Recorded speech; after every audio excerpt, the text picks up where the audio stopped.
After seeing Clone Wars, it only makes sense to watch its follow-up, Star Wars Rebels. It's made by the same people, has similar animation, and a lot of people say it's good. Are they right?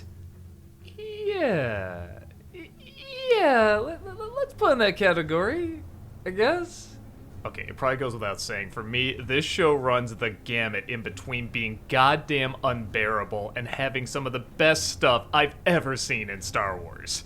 The story is pretty straightforward, honestly, maybe too straightforward. You can tell this is after Disney took over because, man, does it have Disney's signature all over the place.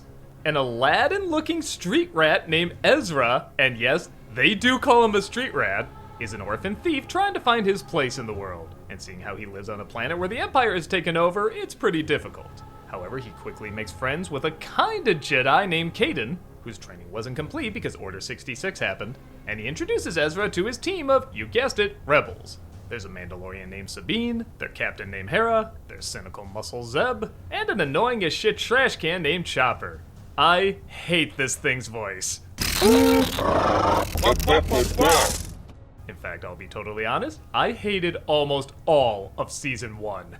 I remember a lot of people telling me that I could skip Season 1 and 2 of Clone Wars, like it's so bad you shouldn't even watch it, and I actually thought it was alright. I got through it okay despite the problems. That is what this is for me. As soon as this show started, the tone, the dialogue, the acting, everything seemed different from Clone Wars. It's like Disney's prints were all over it and they want to do something different, the traditional Disney route. And don't get me wrong, I usually like the traditional Disney route. This actually focuses a lot more on character than story, but that's not how Clone Wars worked.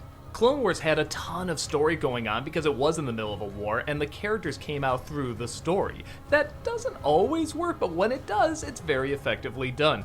This is trying to do the safe route, and for me, it felt so generic, so manipulative, and just not well written or acted.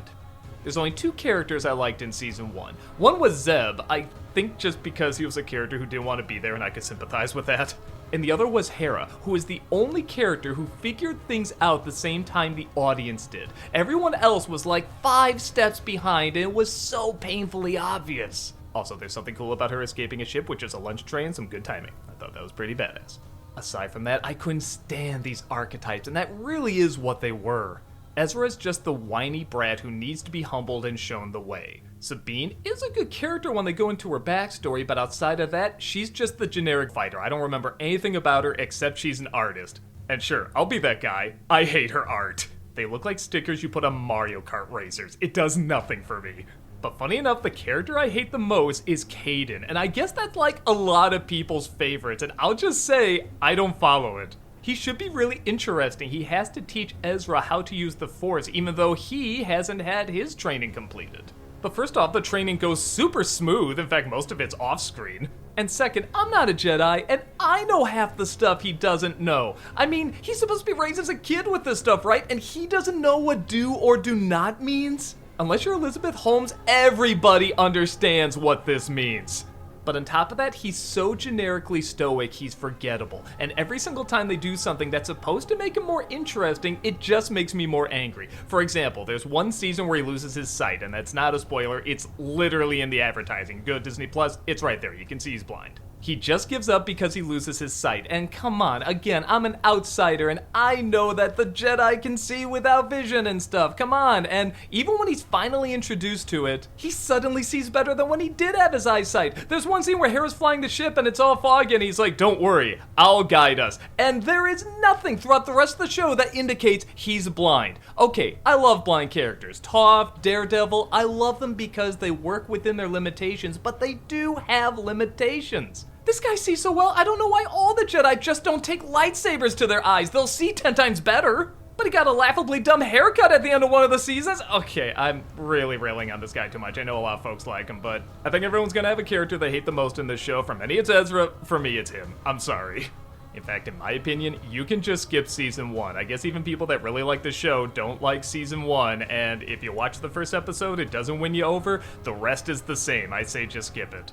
Season 2 on, however, is where it suddenly gets interesting. And yeah, I know I spent a lot of time really crapping on these characters, but they do get better. Put bluntly, the show is pretty good when it becomes Clone Wars again, and they literally bring in the same characters and voice actors from Clone Wars. Plus, they got James Earl Jones back as Darth Vader in this, and it is chilling to hear his voice suddenly talk to Ahsoka. It was like the merging of these two worlds that's supposed to be the same universe, but they were done so differently, and then suddenly they're coming together in a way that really makes sense and is beyond chilling. The stuff they do with Vader and Ahsoka is so good, they blatantly rip it off in Obi-Wan. I don't care what anyone says, this is a rip-off, a super die-hard rip-off, and Rebels did a lot better.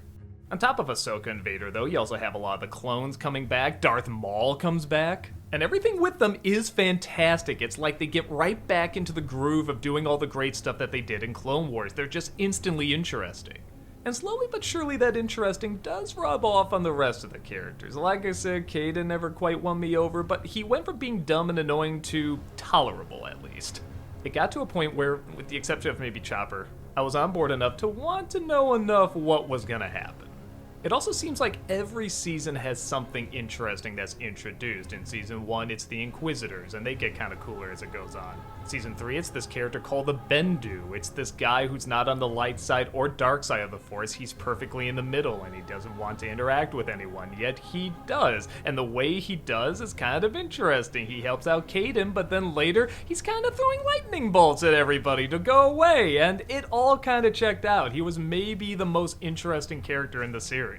And the fourth season, without going into too much detail, is this portal where you can kind of go through time and interact with history a little bit, but there's a lot of complications along the way that obviously create a lot of interesting character dilemmas. But like I said before, every season has one really interesting thing. All the other stuff is either bad, like in Season 1, or just by the numbers. I remember I was really excited to see Admiral Thrawn was in this show. Oh my god, I remember reading about him in the books, and he was such a great villain. He was kind of like a quiet but psychotic General Patton. I was so excited to see him finally, like, in anything Star Wars that was moving. I didn't have to just read about him. I mean, okay, you had TIE Fighter, and yeah, even that was kind of cool. I'm sorry, I really like this character. But here, he's just another villain. He tries a plan, it doesn't work, but we don't even get the thrill of him getting angry. He just kind of smiles like, oh, it's all part of my plan, and talks like he's Dracula for some reason. And it's really not until the very end that he actually does something intimidating. The rest of the time, he's just a throwaway villain, and that was really disappointing for me. What they eventually do with Darth Maul is kind of underwhelming. Again, I'll try not to go into too much detail, but I think they're focusing on the preciseness of this fight that's gonna happen, kind of like Samurais, how it's the very subtle movements that's gonna win a battle. But look at all the air battles in Star Wars. That's not how it works. They jump around and do flips and kicks and all that cool stuff, and Darth Maul was probably the best of them. Suddenly now, with no explanation, it's about the preciseness of the moves? I could buy this if they did it like the movie Hero, where you understand, wow, just in one movement this person could be dead, so we gotta watch our tracks, but they never do that. It's a strange show where sometimes they'll introduce something that is so mind-blowing, but then leave out what seems like obvious stuff not to leave out. But I will admit, by the time it got to the finale, and it did have kind of an open ending, a little bit of a to be continued, I did want to know where everybody turned up. And it looks like some of the other shows are going to answer those questions down the line. So look, if you love this show and you love these characters, I get it, I understand. There's a lot of great stuff in this series. And like I said, I can't even say I really dislike it. There's just too much to enjoy, and so much that's fascinating about it, and again, adds to the world of Star Wars. But I can't ignore I had to sit through a really annoying Season 1 and a lot of filler in the other episodes. But what am I supposed to say? Don't watch this if you're a Star Wars fan? That'd be insane. There's way too many good scenes in here. There's way too many incredible moments where I got like butterflies in my stomach again. True, most of it was around the Clone Wars stuff, but there were some things with the characters that did kind of pull me in as well eventually. I know there's a lot of people that love it, and I do see why. I understand. Like I said, there's lots of parts of this show that I love too. I'm glad I saw it. But even the most diehard fan can say it's inconsistent, and the inconsistencies just wore on me after a while. Actually, it wore on me almost instantly. Like I said, this is just kind of how I am. Something about these inconsistencies kind of irked me in a way that maybe they didn't irk you. But it's not a bad show. Like I said, I think it has some of the best stuff in Star Wars in it. It's just getting to it sometimes can be requiring a lot of patience.